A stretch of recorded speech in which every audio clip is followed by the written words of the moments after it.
Сәлеметсіздер ме, қымбатты 3 сынып оқушылары. Сендермен бірге мен Жолтай Мария Ергешбаевна. Компьютерлік суреттер бөлін жалғастырамыз. Экрандағы суретке назар аударыңдар. Суреттерді салыстырыңдар. Олардың қандай айырмашылығы бар? Дұрыс айтасыңдар. Бірінші сурет қарындашпен және түзу сызықпен салынған, ал екінші сурет қылқаламмен жасалған. Енді балалар, ұсынылған бағдарламалардан сурет салуға болатын бағдарламаны таңдаңдар. Өте дұрыс. Бұл Paint графикалық редакторы. Сонда біздің сабақтың тақырыбы қандай? Сабақты мақсаттарын анықтаңдар. Дұрыс. Бүгінгі жаңа сабағымыздың тақырыбы графикалық редактордың құрал жабдықтары. Редакторда сәтті жұмыс істеу үшін терезе элементтерін қайталау керек. Ол үшін Paint'ты ашайық та қайталап шығайық. Paint терезесі сурет салуға арналған ақ аймақ, жұмыс парағы немесе кенет деп аталады. Мәзір жолында 3 қосу бар, файл басты көрініс. Басты қойындысында құралдар деп аталатын құралдар тақтасы бар. Оны толығырақ қарап көрейік. Бірінші құрал қарындаш. Қарындаштың көмегімен сендер еркін сызықтар жасай аласыңдар. Қарындаш құралын таңдап, оның қалыңдығы мен түсін реттей аламыз. Содан кейін сурет саламыз. Мысалға, гүл. Осылай. Енді қылқалам құралым. Оның жұмысы ұқсас. Қылқалам пішінін, оның қалыңдығын және түсін таңдау арқылы суреттер жасай аласыңдар.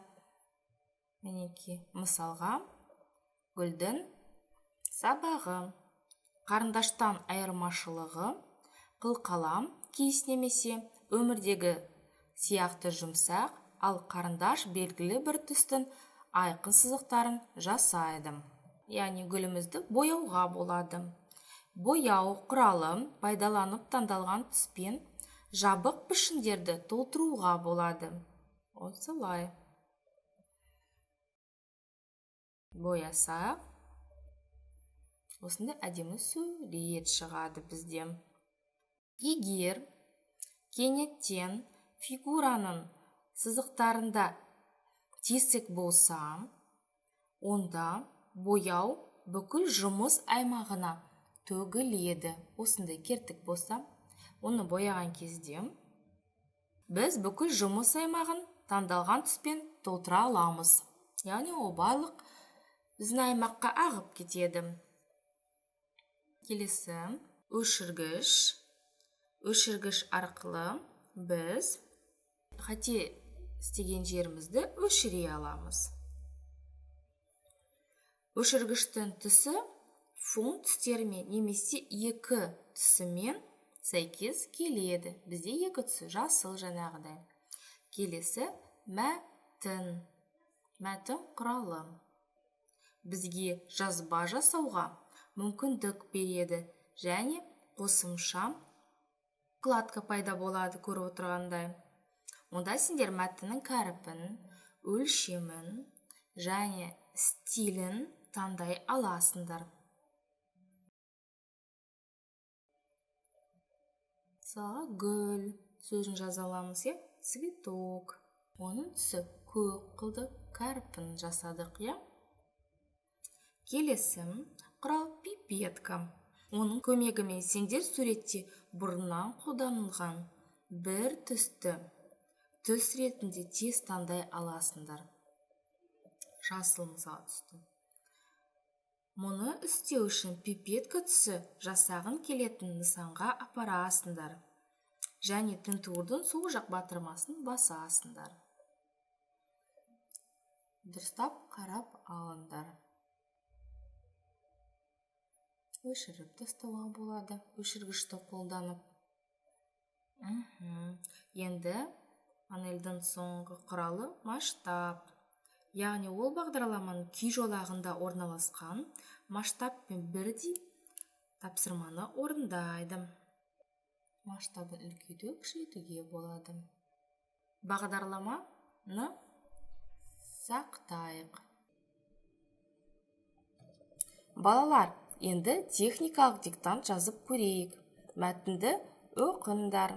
Бос орындарды тиісті сөздермен толықтырыңдар.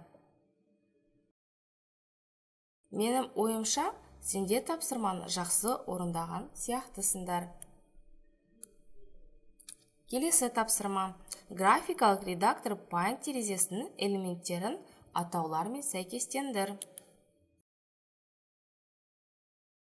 Жауаптарыңды тексер.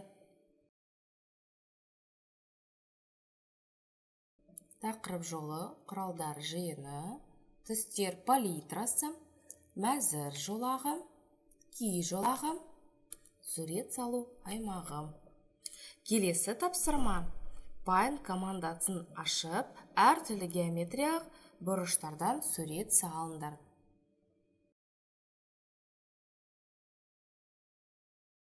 Оқушылар, суреттерді салған болған шығарсыңдар. Енді қалай шықты екен олар? Экрандағы суретпен салыстырып көріңдер. Қандай ұқсастықтары мен айырмашылықтары бар? Баяндап беріңдер. Оқушылар, бүгінгі өткен сабағымызды қорытындылай келе, өздеріңді баспалдықтың қай сатысында сезінесіңдер, белгілейіндер. Ал оқушылар, келесі сабақта кездескенше сау болыңдар.